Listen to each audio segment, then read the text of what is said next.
मेरा नाम राजन तिवारी है और मैं स्वागत करता हूं आप सभी का अपने YouTube channel the thought tree upskilling में। दोस्तों, आज का जो हमारा टॉपिक है वो बहुत ही इम्पोर्टेंट है, जो कि है इंडिया विक्स के बारे में। बहुत से लोग विक्स के बारे में बात करते हैं और इसको मार्केट के जो बिगनर हैं वो बहुत कम अंडरस्टैंड करते हैं। बिकॉज ऑफ रीज़न क्या है कि मार्केट में जब वो लोग ट्रेडिंग करने या इन्वेस्टमेंट करने आते हैं वो बेसिकली बस स्टॉक को देखते हैं और उसमें बाइंग एंड सेलिंग में लग जाते हैं। बट आपको जब तक मार्केट का एक जो मेन कॉन्सेप्ट है जिसको हम वॉलेटिलिटी बोलते हैं, जब तक आप लोग वो नहीं समझोगे तब तक आपको मार्केट का एक ओवरऑल व्यू, मतलब मार्केट में अभी क्या सेंटिमेंट बिल्ड्स हो रहे हैं ट्रेडर्स के बीच में, उसका आपको अंदाजा नहीं लगेगा। ठीक है गाइस, तो आज हम इस टॉपिक को पूरा कवर करेंगे, तो ध्यान से पूरे वीडियो के साथ बने रहना है। ये बिल्कुल बेसिक से हम स्टार्ट करेंगे और उसके एडवांस लेवल तक हम लोग जाएंगे। ठीक है गाइस, तो सबसे पहले सवाल उठता है कि सर विक्स क्या होता है, इंडिया विक्स क्या होता है। ठीक है, तो विक्स का मतलब क्या है कि it's measures the market expectation of the volatility. मतलब कि मार्केट में एक पर्टिकुलर टाइम में वॉलेटिलिटी कितनी रहने वाली है, मतलब मार्केट में अप्स एंड डाउन कितनी परसेंटेज में आ सकता है, वो हमें क्या कौन सी चीज बताती है, इंडिया विक्स बताती है। ठीक है, और दूसरा अगर इसको हम सिंपल टर्म्स में बोलें तो ये वॉलेटिलिटी बताती है नेक्स्ट 30 डेज में। वॉलेटिलिटी का मतलब क्या समझा हमने कि मार्केट में जो अप्स एंड डाउन आ सकता है नेक्स्ट 30 डेज में, उस रेंज को ये बताता है। तो सर हमें ये समझ में कैसे आएगा, तो मैं कह रहा हूँ ये आप थोड़ा इस वीडियो को थोड़ा सा आगे चलने दो, मैं इसको थोड़ा एक्सप्लेन करूंगा और हम इसको प्रैक्टिकली देखेंगे कि इसको यूज कैसे करना है आप लोगों को। ठीक है, चाहे आप ट्रेडर हैं, चाहे आप इन्वेस्टर हैं, चाहे आप अपना एक पोर्टफोलियो रखते हैं, तो कब हमें हमारे पोर्टफोलियो में बाइंग करनी चाहिए, कब हमारे पोर्टफोलियो में हमको ओवरऑल सेलिंग करनी चाहिए, उन दोनों चीजों को हम समझेंगे। ठीक है गाइस, तो जो इंडियन विक्स है वो डिराइव हुआ है ब्लैक एंड शूज मॉडल ऑप्शन से। ब्लैक एंड शूज मॉडल ऑप्शन से। ठीक है गाइस, सर ब्लैक एंड शूज मॉडल क्या है? ऑप्शन की जो वॉलेटिलिटी है, मतलब मार्केट की जो वॉलेटिलिटी है, वो अगर आप देखोगे, जो आप ऑप्शन चेन देखते होंगे, अगर कई लोग जो ऑप्शन में काम करते हैं, तो ऑप्शन की जो current month, next month and far month की जो ऑप्शन चेन होती है, उसमें मैक्सिमम रेंज में, मतलब out of the money call and put का एक डेटा लिया जाता है, उससे इंडिया विक्स को डिराइव किया जाता है। सर उससे बेनिफिट क्या है, उस विक्स को कैलकुलेट करने का बेनिफिट क्या है? उसको कैलकुलेट करने का बेनिफिट ये गाइस कि अगर मार्केट में जो बहुत दूर की कॉल्स एंड पुट जो जिनमें बाइंग एंड सेलिंग हुई है, अगर उसके प्रोस्पेक्टिव से आप मार्केट को देखोगे तो वो आपको बताता है कि मार्केट में कहाँ पे फियर ज्यादा है और कहाँ पे मार्केट में ग्रीड ज्यादा है। ठीक है, तो ये मार्केट के सेंटिमेंट को बताता है। तो हम उस मॉडल में नहीं जाएंगे, हमें बस ये समझना है कि ये इंडियन विक्स जो डिराइव हुआ है ये ब्लैक एंड शोज मॉडल से डिराइव हुआ है, जो मार्केट की वॉलेटिलिटी को बताता है ओवर द नेक्स्ट 30 डेज। मतलब आने वाले 30 डेज में मार्केट का मूवमेंट कितना एक्सपेक्टेड है। डायरेक्शन नहीं बताएगा ये आपको, डायरेक्शन नहीं बताएगा, ये मूव बताएगा।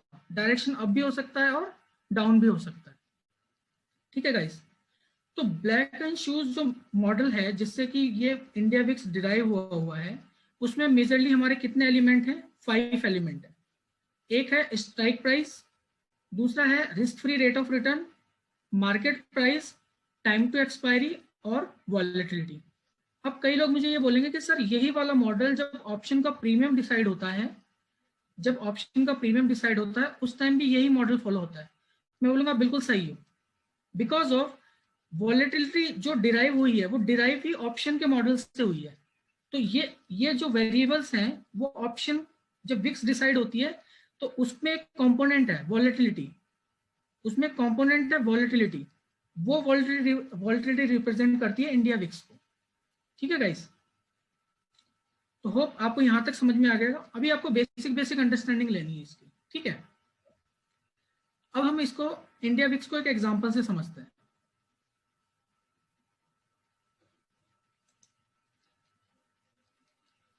ठीक है गाइस, अभी मैं मान लेता हूं फॉर एग्जांपल निफ्टी का जो करंट प्राइस चल रहा है वो चल रहा है 15,000 के अराउंड।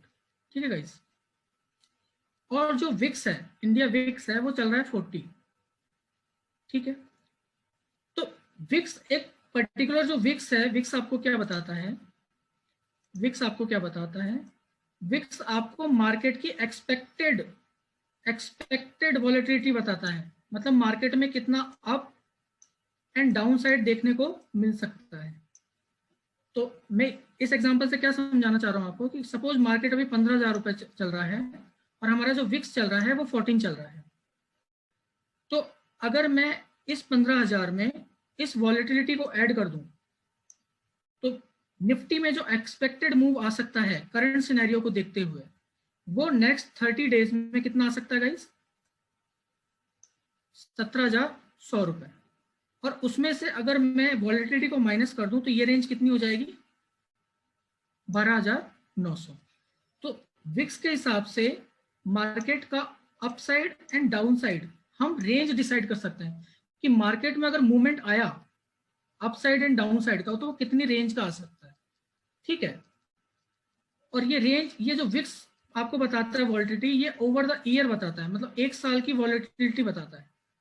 ठीक है, तो अगर जब हम इसको आगे फर्दर कैलकुलेट करेंगे कि मंथ में कितना वॉलेटिलिटी आएगा, तो भी मैं आपको प्रैक्टिकल इसको करके बताऊंगा कि हम मंथ की वॉलेटिलिटी भी चेक कर सकते हैं।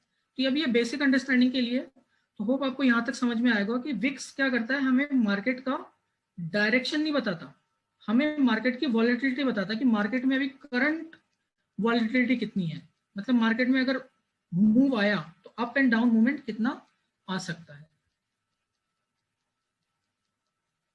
ठीक है गाइस,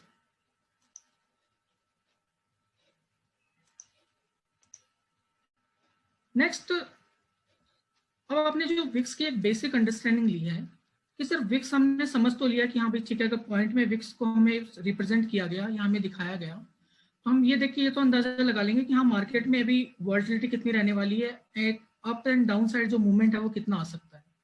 पर सर बेसिक बेसिक चीज ये क्या बताता है कि विक्स बेसिकली शो क्या कर रहा है। तो गाइस जब आपने एक फर्दर मेरा जो पिछला जो वीडियो था वो देखा होगा, उसमें मैंने जब कैंडलस्टिक को डिस्कस किया था तो मैंने वहां पे एक टर्म का यूज किया था कि मार्केट में जो लोज एंड हाईज बनाते हैं, मार्केट में जो प्राइस जो होता है जो लो एंड हाई बनाता है, वो एक्चुअली मार्केट में सेंटिमेंट को शो करता है, मतलब मार्केट में कितना भीड़ है और कितना फियर है। तो सिंपली वॉलेटिलिटी क्या है, वॉलेटिलिटी एक कॉन्फिडेंस इंडेक्स है, मतलब कि मार्केट में अभी जो ट्रेडर्स हैं वो कितने कॉन्फिडेंट हैं या कितने फियरफुल हैं। ठीक है, एक आप सिंपल सी चीज बताओ, अगर मार्केट में फियर ज्यादा है तो लोग खरीदेंगे या बेचेंगे। सर ऑब्वियस सी बात है, मार्केट में फियर है तो लोग बेचेंगे।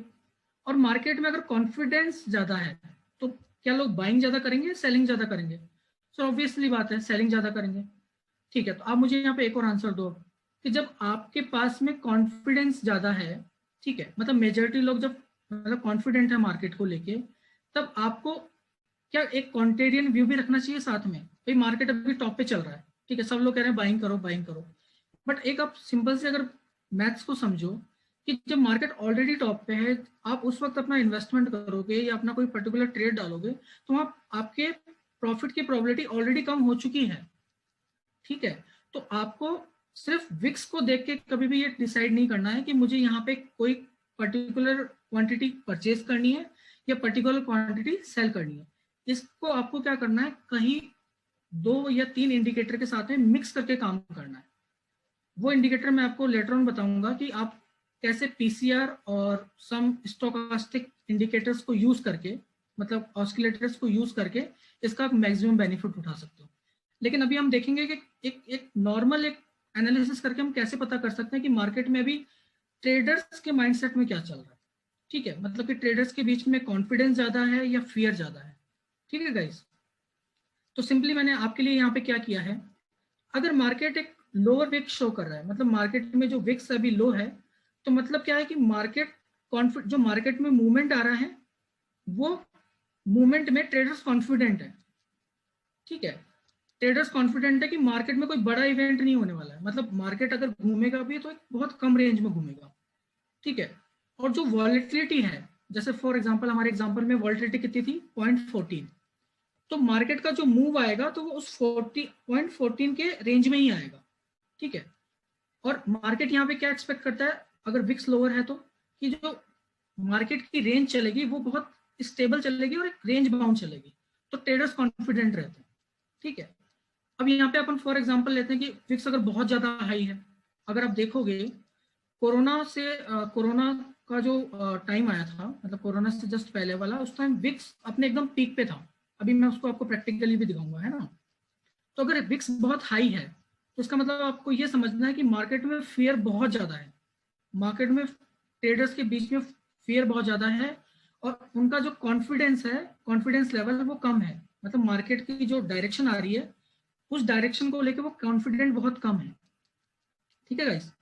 अभी आपको घबराना नहीं है, अभी मैं इसका आपको प्रैक्टिकल भी करके बताऊंगा, प्रैक्टिकली हम लोग इसको कंपैरिजन करके भी देखेंगे, ठीक है। तो सिंपली क्या है, lower the VIX higher the confidence, और higher the VIX lower the confidence. Because अगर विक्स बहुत ज्यादा होगी तो आपका जो मार्केट का मूवमेंट है, जो फ्लक्चुएशन है, फ्लक्चुएशन भी बहुत रेंज में आएगी, मतलब मेजर मूवमेंट आएगा निफ्टी में। तो उस टाइम क्या करना चाहिए, अगर विक्स बहुत मेजर है तो उस टाइम आपको ट्रेडिंग या इन्वेस्टमेंट से बचना चाहिए।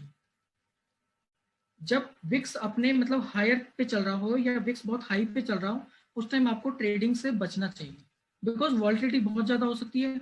एक गलत ट्रेड आपको बहुत ज्यादा नुकसान में डाल सकता है या बहुत ज्यादा दिक्कत पैदा कर सकता है आपके लिए। तो मार्केट को कूल ऑफ होने दें, अपने पॉइंट ऑफ को थोड़ा स्टेबल होने दें, उसके बाद आप मार्केट में एंटर करें, ठीक है गाइस। तो हायर विक्स हमको क्या शो करता है, market have fear, trader have low confidence, ठीक है। High volatility, a major direction move can be expected, because simple reason है, अगर मार्केट में मूव बहुत ज्यादा है तो ये ऑब्वियस है ना कि अगर जो मूव भी आएगा, विक्स अगर ज्यादा है तो मूव भी बहुत मेजर डायरेक्शन का आएगा, ठीक है गाइस। अब इसमें एक जो इंपॉर्टेंट पॉइंट है वो क्या है, India VIX and volatility have positive correlation. Words पे नहीं जानना आप लोगों को, मैं इसको सिंपल करके बताता हूँ। मतलब विक्स बढ़ रहा है तो वॉलिटिलिटी भी बढ़ेगी, ठीक है। विक्स अगर कम हो रहा है तो मार्केट की वॉलिटिलिटी भी घटेगी, ये सिंपल सा आपको ध्यान रखना है, ठीक है। इसका इतना सा मतलब है। अब मैं आपको इसका प्रैक्टिकल दिखाता हूँ कि प्रैक्टिकली हम लोग इसको कैसे अप्रोच करते हैं, ठीक है गाइस। प्रैक्टिकली मैं आपको इसको दिखाता हूँ।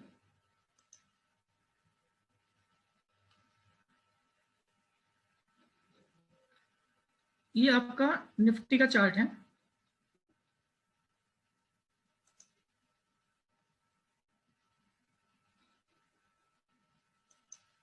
ये आपका निफ्टी का चार्ट है, और इसको हम लोग कंपेयर करेंगे इंडिया विक्स से।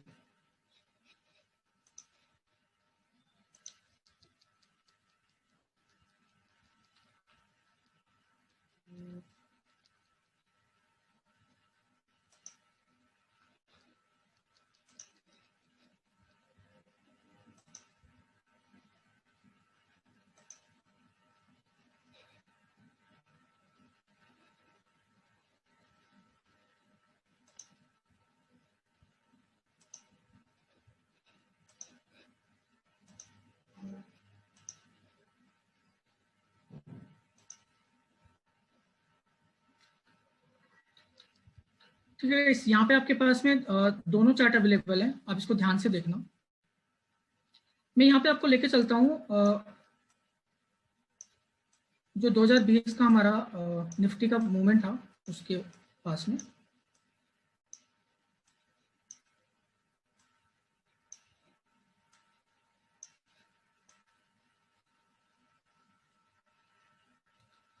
ये देखो भाई, यहाँ पे कोरोना से जस्ट पहले अगर आप यहाँ पे ध्यान से देखोगे तो हमारा जो मार्केट था ऑलमोस्ट टॉप पे चल रहा था, ठीक है, ऑलमोस्ट यहाँ पे टॉप पे चल रहा था।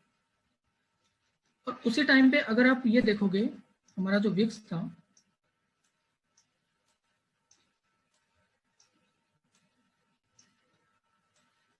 हमारा जो विक्स था उस टाइम पे,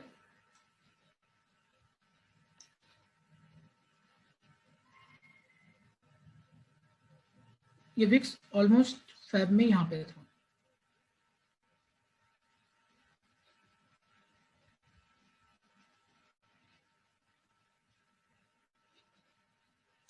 मैं कैंडल में दिखा देता हूँ थोड़ा और इजी हो जाएगा।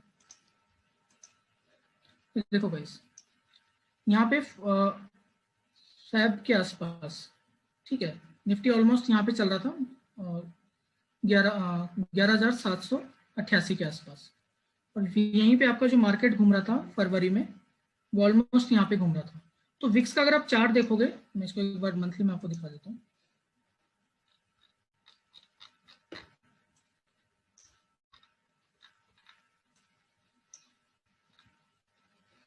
एक सेकंड गाइस,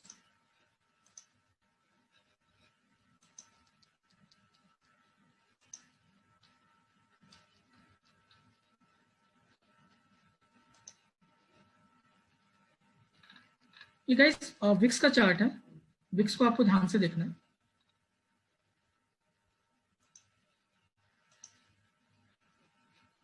अगर आप विक्स का चार्ट देखोगे तो मैंने जब से विक्स स्टार्ट हुई है, मतलब 2008 में मतलब विक्स इंट्रोड्यूस हुई थी इंडिया में, उसके बाद में जो विक्स ने अपना हाई बनाया था, वो बनाया था ऑलमोस्ट 92.53। ठीक है गाइस, ये टाइम है 2008 के टाइम के आसपास का, है ना, जिस टाइम मार्केट में एक बहुत बड़ी मंदी आई थी। तो उसके बाद अगर आप ध्यान से देखोगे तो ये विक्स डाउन रहा, और ये विक्स एक रेंज में चलता है। अगर आप इसको ध्यान से देखोगे तो 40 का मतलब हाई है, और लोअर में इसका जो रेंज चलता है वो 10 के आसपास चलता है। ठीक है, तो मतलब ऑन एन एवरेज जो इसकी रेंज रहती है वो 40 और 10 के बीच में रहता है। 30 और 10 के बीच में मतलब मेजोरिटी ये घूमता है। अगर आप इसका और भी प्रिसाइज मैनर में देखोगे तो 30 और मतलब 22 से लेके और 10 के बीच में ये रेंज करता है। ठीक है, तो मैं बात कर रहा था आपसे कोरोना से जस्ट पहले वाला। तो उस टाइम विक्स एकदम यहाँ लो पे चल रहा था। अगर आप देखोगे तो उससे पहले विक्स एकदम अपने लो पे चल रहा था। इसका मतलब क्या है गाइस, कि विक्स लो होने का मतलब क्या है कि मार्केट में लोग कॉन्फिडेंट है, मार्केट में लोग कॉन्फिडेंट है, और वो मार्केट के मूव को लेके बुलिश है। मतलब निफ्टी का अगर आप चार्ट देखोगे तो निफ्टी में क्या हो रहा था उस टाइम पे, निफ्टी अपने टॉप पे था और विक्स एकदम अपने लो पे था। मतलब मार्केट उस मूव को लेके कॉन्फिडेंट था कि मार्केट में जो अप्स बन रहे हैं वो उसके लेके कॉन्फिडेंट थे, और उनके व्यू भी बुलिश थे। मतलब वो कॉन्फिडेंट थे मार्केट को मूव के लेके। बट क्या हुआ कि जैसे ही इस विक्स के इंडिकेटर ने ये जो प्रीवियस जो हाईज थे उसकी रेंज को तोड़ा, मतलब ये 30s की जो रेंज थी, इस 30s की रेंज को जैसे ही तोड़ा, उसके बाद विक्स देखो कहां तक हाई गया है। मतलब जो इसने पिछला 2008 में हाई लगाया था, वो हाई इसने ऑलमोस्ट टच किया, ऑलमोस्ट टच किया। और मार्केट का क्या कंडीशन हुआ गाइस, मार्केट में क्या कंडीशन हुई फिर, उसके बाद मार्केट में एक मेजर फॉल आया। मतलब जितना ज्यादा ये विक्स अप गया उतना ज्यादा मार्केट का फॉल बड़ा हुआ। मतलब मार्केट में डायरेक्शन नहीं बताता ये, बट जिस भी डायरेक्शन में फॉल आएगा वो फॉल बहुत लंबा हुआ था। जैसे मार्केट जो क्रैश हुआ था उसका जो फॉल था, वो फॉल की स्पीड बहुत तेज थी और फॉल भी उतना लंबा आया था। ठीक है गाइज, उसके बाद मार्केट अपने पीक पे पहुंचा। तो सर हमको इसमें यहाँ पे क्या समझना है कि जैसे ही मार्केट अपने पीक पे पहुंचा है, मार्केट अपने पीक पे पहुंचा है, और ये जो वॉलिटिलिटी है, मतलब जो यहाँ पे जो फियर है, विक्स एकदम एक्सट्रीम पे हो गया है। तो फियर का हमने क्या समझा था, मतलब कि फियर जहाँ पे ज्यादा है मार्केट में, वहां पे लोग कॉन्फिडेंट कम है, डर ज्यादा है। ठीक है, तो वहां पे क्या करते हैं, वहां पे लोग बाइंग नहीं करते। बट आपको क्या करना है, जैसे जैसे ये विक्स कम होता जाता है, मतलब कि जैसे जैसे लोगों में फियर कम होता है, वहां पे हमको क्या करना चाहिए, हमारे पोर्टफोलियोज बनाने चाहिए। फॉर एग्जाम्पल मैं बताता हूँ आपको,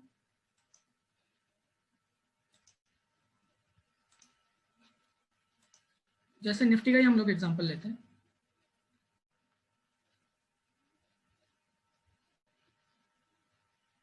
और ये भी जरूरी नहीं है गाइस कि मतलब ये जो 90 का जो पीक है ये 90 का ही, ये रेंज कितनी भी हो सकती है। मतलब जीरो से लेके और अप साइड में मतलब ये कितनी भी रेंज हो सकती है। ठीक है गाइस, तो मतलब इसका कोई क्राइटेरिया नहीं है, अप साइड में कितना भी जा सकता है। तो मैं आपको ये कोरोना वाला टाइम दिखाता हूँ एक बार। ये देखिए आप, ये जो ये जो फॉल आया है इसको देख रहे हैं आप। मतलब ये फॉल पहले धीरे धीरे चल रहा था, यहाँ पे मार्केट कॉन्फिडेंट था बिल्कुल। ये जो छोटी छोटी रेंज जो आपको दिखाई दे रही है ना, यहाँ पे विक्स बहुत लो चल रहा था। तो यहाँ पे मार्केट कॉन्फिडेंट था मार्केट को मूव को लेकर, क्योंकि मार्केट क्या बहुत स्लोली स्लोली ग्रेजुअली यहाँ बढ़ भी रहा था, टूट भी रहा था, तो सब लोग कॉन्फिडेंट थे कि हाँ भाई इतना कोई मेजर कोई इश्यू नहीं है। बट अगर आप साथ में डेटा को एनालाइज करते हैं और कुछ पर्टिकुलर चीजों को और देखते हैं तो आप ये बिल्कुल समझ जाते हैं कि यहाँ पे रिस्की जोन है और यहाँ पे बहुत मेजर एक चेंज आ सकता है, बिकॉज लो विक्स भी बहुत लो पे चल रहा था। अगर आप यहाँ पे विक्स को देखोगे तो विक्स भी बहुत लो पे चल रहा था, मतलब एकदम लो पे चल रहा था अपने विक्स 9-8 के आसपास। ठीक है, तो यहाँ पे विक्स का लो होने का मतलब क्या है कि लोग यहाँ पे कॉन्फिडेंट थे मार्केट के मूव को लेके, तो यहाँ पे कोई मेजर सेलिंग नहीं आई। बट जैसे ही ये वॉलेटिलिटी, मतलब ये जो विक्स है, इसने अपनी जो ये रेंज थी हायर रेंज को क्रॉस किया जैसे ही, उसके बाद गाइस आप मार्केट में फॉल देखो, उसके बाद जो ये फॉल देखो आप, उसके बाद में ये मेजर फॉल आया है यहाँ पे। मतलब यहाँ तक तो विक्स एकदम नॉर्मल अपने रेंज में घूम रहा था और उसके बाद ये जो फॉल आया है, क्योंकि विक्स यहाँ पे क्या हुई थी, विक्स हाई थी, विक्स तो यहाँ पे हाई पे था, तो विक्स जितना हाई पे होगा मार्केट का जो डायरेक्शन है आइदर अप और डाउन हो, वो डायरेक्शन भी उतना लंबा आएगा। तो मार्केट में डायरेक्शन कितना लंबा आया है ये देखिए गाइस, कितने पॉइंट का मूव आया है। अब उसके बाद क्या हुआ, मार्केट में यहाँ पे विक्स ने अपना टॉप बनाया 90s का, वहां पे मार्केट बिल्कुल फियरफुल था। ठीक है, अब इस फियर का आपको बेनिफिट उठाना है, मतलब जैसे जैसे वो विक्स कम होने लगे, लोगों में फियर कम होने लगे, उस फियर को कम होने के बाद में आपको अपने पोर्टफोलियोज को बिल्ड करना है। मतलब मार्केट, मतलब विक्स अपने पीक पे, तब आपको नहीं, विक्स जैसे कूल ऑफ होने लगेगी, मतलब मार्केट में फियर कम होने लगेगा, लोग डायरेक्शन को लेकर कॉन्फिडेंट होने लगेंगे, उसके बाद आपको अपने पोर्टफोलियोज बनाने चाहिए। तो क्रक्स क्या है कि विक्स का ना तो बहुत ज्यादा हाई होना अच्छा है, ना मार्केट में विक्स का बहुत कम होना बहुत ज्यादा अच्छा है। ठीक है गाइस, तो होप जब भी आप अपने पोर्टफोलियोज बनाएंगे तो आप कब अपने विक्स को भी साथ में आपको चेक करते रहना है।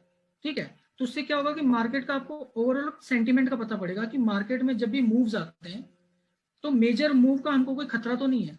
अगर मान लो वो खतरा आपको प्री प्रिडिक्टेड हो जाता है तो आपको क्या करना है, सिंपली अपनी पोजीशंस को या तो हेज कर लेना है या पोर्टफोलियोज को आपको खाली कर देना है।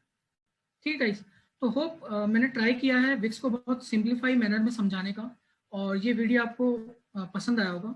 और अगर आपको और भी किन्हीं टॉपिक्स के बारे में मतलब जानना है, इंटरेस्टेड है, तो आप कमेंट बॉक्स में बता सकते हैं। और होप गाइस इस वीडियो से आपको एक वैल्यू एडिशन हुई होगी जिसमें आप मार्केट में बहुत और अच्छी तरीके से काम कर पाएंगे, और आगे भी मैं आपके लिए ऐसी ही वैल्यूएबल इंफॉर्मेशन लाता रहूंगा। अभी हम विक्स पे थोड़े थोड़े और भी एक्सपेरिमेंट करेंगे, बट अभी आप ये बेसिक प्रैक्टिस कीजिए जिनको भी समझ में आ चुका है, और आप चेक कीजिए कि कब मार्केट ने हाई बनाया तो उस टाइम विक्स का क्या मूवमेंट था, जब मार्केट ने लो बनाया तो मार्केट ने कैसा बिहेव किया, विक्स ने कैसा बिहेव किया है ना। तो आपको क्या करना है, जिन लोगों को भी ये चीज समझ में आ चुकी है, जो भी लोग मार्केट में इस चीज को प्रैक्टिस करते हैं, बिगिनर हैं, प्रोफेशनल्स हैं, वो पिछला इसको जाके एनालाइज करें इन चार्ट्स को। ठीक है गाइस, तो इससे आपको ट्रेडिंग में और इन्वेस्टमेंट में हेल्प मिलेगी। तो गाइस आज के लिए इतना ही रखते हैं और मिलते हैं नेक्स्ट वीडियो में। वीडियो अगर आपको पसंद आए तो लाइक करना, शेयर करना, और अपने दोस्तों को के साथ इसको आप शेयर कर सकते हैं। ठीक है गाइस, तो इस वीडियो को यहीं तक रखते हैं, मिलते हैं नेक्स्ट वीडियो।